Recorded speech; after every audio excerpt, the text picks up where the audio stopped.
Hello అండి, hi. మండం అనమాట. మన deputy chief minister Pawan Kalyan గారు జనసేన పార్టీని స్ట్రాంగ్ బలోపేతం చేద్దాము అనే డెసిషన్కి వచ్చేసినట్టున్నారండి. సో ఆయన మూమెంట్స్ అన్ని కూడా అలాగే ఉన్నాయని నాకు అనిపిస్తుంది. సో మాటల కన్నా చేతులతో చేసి స్ట్రాంగ్ అయిన తర్వాత అప్పుడు మాట్లాడదాం అని అనుకుంటున్నారా అని నాకు అనిపిస్తుంది. సో మీకేమనిపిస్తుంది? ఆయన మూమెంట్స్ ఎలా ఉన్నాయి? ఫ్లో ప్రకారం వెళ్ళిపోతున్నారా, ఒక సిస్టమేటిక్ ఒక ఆలోచన ప్రకారం ఒక ప్లానింగ్ ప్రకారం వెళ్తున్నారా అనిపిస్తుందా? కామెంట్ చేసి చెప్పండి.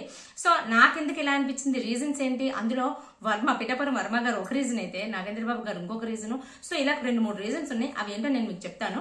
సో దానికన్నా ముందు ఈ వీడియో మీకు నచ్చితే లైక్ చేసి షేర్ చేయండి. అలాగే నేను ఎలా చెప్తున్నాను, సో ఇంకా ఎలాంటి వీడియోస్ చేస్తే బాగుంటుంది, మీకేమనిపిస్తుంది?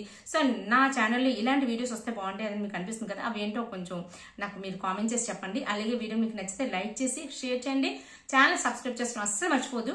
సో మన మెయిన్ కంటెంట్లోకి వెళ్తే, first of all Pawan Kalyan గారు జనసేన పార్టీని ఎందుకు స్ట్రాంగ్ చేసుకోవాలనుకుంటున్నారంటే, ఎవరైనా స్ట్రాంగ్ చేసుకోవాలనుకుంటారు డెఫినెట్లీ.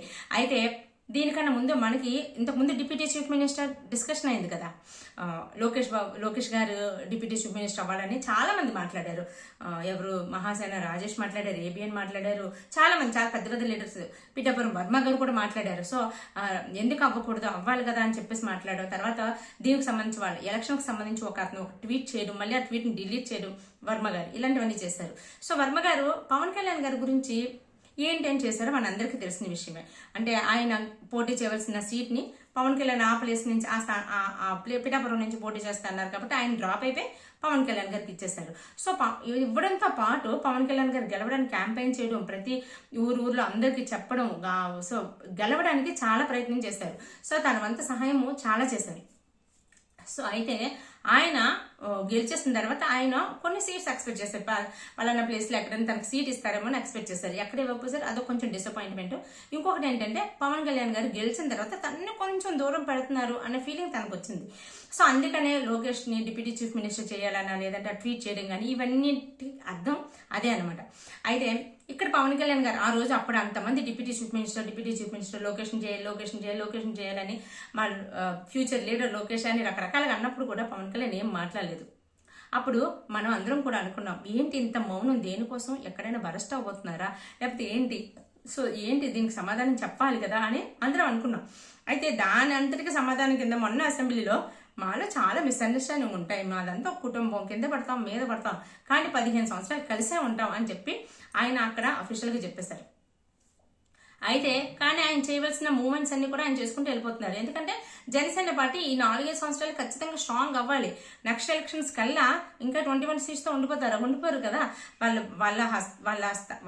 వాళ్ళ షేర్ ఇంకొంచెం పెరగాలి, ఇంకా స్ట్రాంగ్ అవ్వాలి. సో ఇండివిజువల్గా పోటీ చేసేంత స్ట్రాంగ్ అవ్వాలి మేబీ.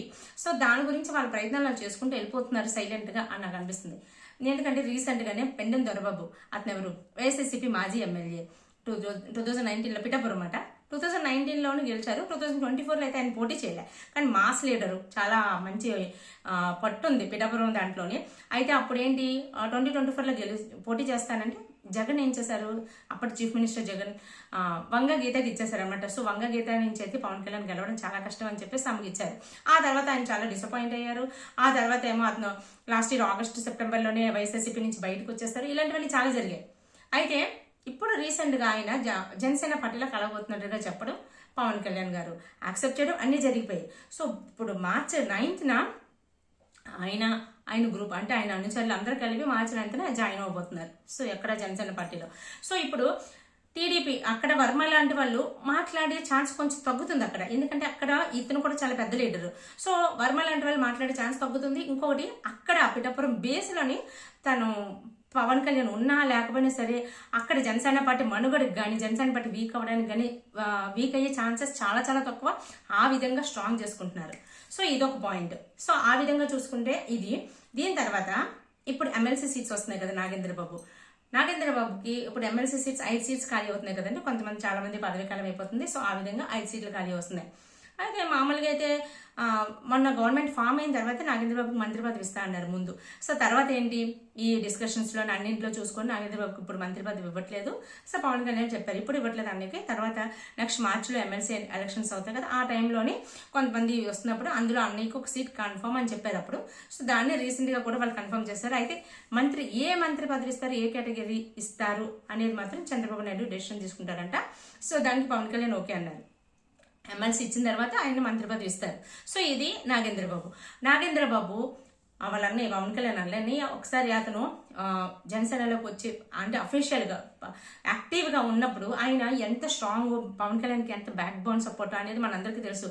ఎంత స్ట్రాంగ్గా మాట్లాడితే ఎంత స్ట్రాంగ్ కౌంటర్స్ ఇస్తారు, కార్యకర్తలని ఎంత మోటివేట్ చేస్తారు, ఇవన్నీ మనకు తెలిసిన విషయమే. సో అదొకటి అడ్వాంటేజ్. ఇంకొకటి ఈ తీన్మార్ మల్లన్న ఉన్నారు కదా, తీన్మార్ మల్లన్న కూడా అంటే అన్అఫీషియల్గా వస్తున్న టాకు, తీన్మార్ మల్లన్న కూడా జనసేనలో జాయిన్ అవ్వడానికి తన రూట్స్ అన్ని క్లియర్ చేసుకుంటున్నారు సో అని చెప్తున్నారు. అయితే కొంతమంది కార్యకర్తలు తీన్మార్ మల్లన్న వద్దు, ఇంకా ఆయన జాయిన్ చేసుకోవద్దని చెప్తున్నారంట. కానీ ఎటువంటి డెసిషన్స్ కానీ ఏమీ అఫీషియల్గా ఎటువంటి ఏమీ లేవు, బట్ ఇలాంటి టాక్స్ అని వస్తున్నాయి అనమాట. సో ఇలాంటి వాళ్ళందరూ కూడా జనసేన పార్టీలో జాయిన్ అవ్వడానికి చాలా ఇంట్రెస్ట్ చూపుతున్నారు కొంతమంది పెద్ద పెద్ద లీడర్ లాంటి వాళ్ళు, ఇలాంటి వాళ్ళు. సో ఆ విధంగా కూడా పవన్ కళ్యాణ్ తన పార్టీని స్ట్రెంగ్ చేసుకుని తన రూట్స్ని స్ట్రాంగ్ చేసుకునే ప్రయత్నం చేస్తున్నారు. సో ఇది అంటే అప్పుడెప్పుడో చెప్పిన దానికి అంటే మేము వీక్గా ఉండడం వల్లే కాబట్టే కదా ఇలా ఉన్నారు, మేము స్ట్రాంగ్ అయిపోతే ఎవడేం మాట్లాడతారు, రూట్స్ స్ట్రాంగ్ పెట్టుకుంటే ఎవడు ఏం కదపలేడు అనేది పవన్ కళ్యాణ్ చెక్ అనుకుంటున్నాను నేను. చూద్దాం మరి. అయితే ఇక్కడ ఇందాక 5 ఎమ్మెల్సీ సీట్స్ ఖాళీగా ఉన్నాయని చెప్పారు కదా, అందులో 5లోని ఒకటి నాగేంద్రబాబుకి ఇచ్చేస్తారు కదా, ఇంకొకటి బీజేపీ వాళ్ళు అడుగుతున్నారు. ఒకవేళ స్ట్రాంగ్గా వాళ్ళు అడిగితే మాత్రం ఖచ్చితంగా వాళ్ళకి ఇచ్చేవలసింది. ఇంకెన్ని ఉంటాయి, 3 ఉంటాయి. ఈ 3 ఖచ్చితంగా వర్మకి అయితే ఒక సీట్ ఇవ్వాల్సిందేనండి. ఇక్కడ పిఠాపురం వర్మకి ఇప్పుడు ఎమ్మెల్సీ సీట్ కూడా ఇవ్వకపోతే ఆయన చాలా చాలా డిసప్పాయింట్ అవుతాడు. సో తెలుగుదేశం పార్టీకి చాలా ఇబ్బంది అవుతుంది. సో కాకపోతే తెలుగుదేశం పార్టీ ముందు చాలా చాలా పెద్ద నాయకులు ఉన్నారు. సో మరి వాళ్ళందరికీ దేవినేని ఉమా లాంటి వాళ్ళు, వంగవీటి లాంటి వారు, సో ఇంకా చాలా చాలా పెద్ద నాయకులు ఉన్నారు. మళ్ళీ యనమలకి ఇస్తారని టాక్ వస్తుంది. సో ఇలా ఉన్నారు. సో ఈ 3 సీట్లు అనేది చాలా చాలా ఇంపార్టెంట్. వాళ్ళు దాన్ని ఎలా బ్యాలెన్స్ చేస్తారనేది ఇప్పుడు చాలా ఇంట్రెస్టింగ్గా మారింది. ఎందుకంటే ఈ ఎమ్మెల్సీ సీట్స్ ఎవరెవరికి వాళ్ళు ఏంటి అనేది అంతా కూడా లోకేష్ చూస్తున్నారు అనేది వస్తుంది. సో చూద్దాం దాన్ని వాళ్ళు ఎలా బ్యాలెన్స్ చేస్తారు అనేది. సో ఈ విధంగా అయితే పవన్ కళ్యాణ్ తన పార్టీని స్ట్రాంగ్ చేసుకుని బలపేతం చేసుకుని చాప కింద నీరులాగా స్ట్రాంగ్ అవ్వాలి. సో పార్టీ ఇంకా నెక్స్ట్ ఎలక్షన్స్ కల్లా ఇంకా చాలా చాలా స్ట్రాంగ్ అవ్వాలి అని అనుకుంటున్నారు. అట్ ద సేమ్ టైము పార్టీలో జాయిన్ అవ్వడానికి ఎంత ఇంట్రెస్ట్ చూపుతున్నారు, వాళ్ళకి కింద నుంచి రూట్స్ నుంచి పవన్ కళ్యాణ్ గారి మీద, deputy chief minister Pawan Kalyan గారి మీద కొన్ని నెగిటివిటీస్ కూడా వస్తున్నాయి అన్నమాట. ఎందుకంటే ప్రతిదానికి రెస్పాండ్ అయ్యే పవన్ కళ్యాణ్ ప్రతిదానికి కూడా రెస్పాండ్ అయ్యి నేను ఉన్నాను, వచ్చిన తర్వాత అన్నింటి గురించి ఫైట్ చేస్తా, అన్నింటి గురించి అడుగుతా, అధికారంలో ఉండి ప్రతిపక్ష నాయకుడిగా నేను ఉంటాను అని చెప్పిన పవన్ కళ్యాణ్ చాలా విషయాల్లో నోరు మెదపట్లేదు. సో తనకున్న కండిషన్స్ అవ్వచ్చు, తనకున్న బౌండరీ లైన్స్ అవ్వచ్చు, ఏదైనా సరే. కానీ జనాలేంటి పవన్ కళ్యాణ్ని అలా చూడలేదు. సో పవన్ కళ్యాణ్ అంటే మనోడు, మరి ప్రతి దాని గురించి మాట్లాడతాడు, అడుగుతాడు, చేస్తారు అనేది. సో ఈ విధంగా ఈ నెగిటివిటీ అయితే మాత్రం కొంచెం ఉంది పవన్ కళ్యాణ్ గారికి. ఇది ఈ మధ్య స్టార్ట్ అయింది. సో దీన్ని ఎక్కువ చేసుకోకుండా ఆయన బ్యాలెన్స్ చేసుకుంటూ at the same time Janasena పార్టీని స్ట్రాంగ్ చేసుకుంటే అడ్వాంటేజ్ ఉంటుంది. కానీ ఈ నెగిటివిటీని మాత్రం నెగ్లెక్ట్ చేస్తే మాత్రం దీనికి చాలా భారీ మూల్యమే చెల్లించాల్సిన అవసరం వస్తుంది. అందరూ రాజకీయ నాయకుడిలాగా ఆయన కూడా పక్కన పెట్టేసే అవకాశం కూడా ఉంటుంది.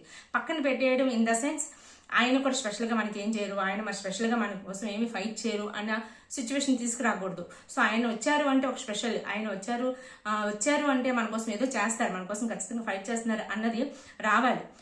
సో దాని గురించి ఆ యూనిక్నెస్ని పోగొట్టుకోకుండా ఉంటే ఖచ్చితంగా వాళ్ళు అనుకునే సాధిస్తారు.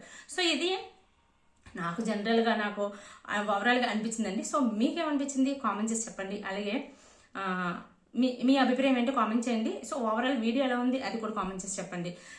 వీడియో నచ్చితే లైక్ చేసి షేర్ చేసి ఛానల్ సబ్స్క్రైబ్ చేసుకోవడం అస్సలు మర్చిపోకండి. సబ్స్క్రైబ్ చేసుకోమని పదే చెప్తున్నా సరే సబ్స్క్రైబ్ చేసుకోవట్లేదు. సో అంటే అడిగితే చేద్దాం లేకపోతే మానేద్దాం అనుకుంటారు. అయినా సరే ప్రతి వీడియో అడుగుతూనే ఉన్నా. So please subscribe my channel. Take care. By.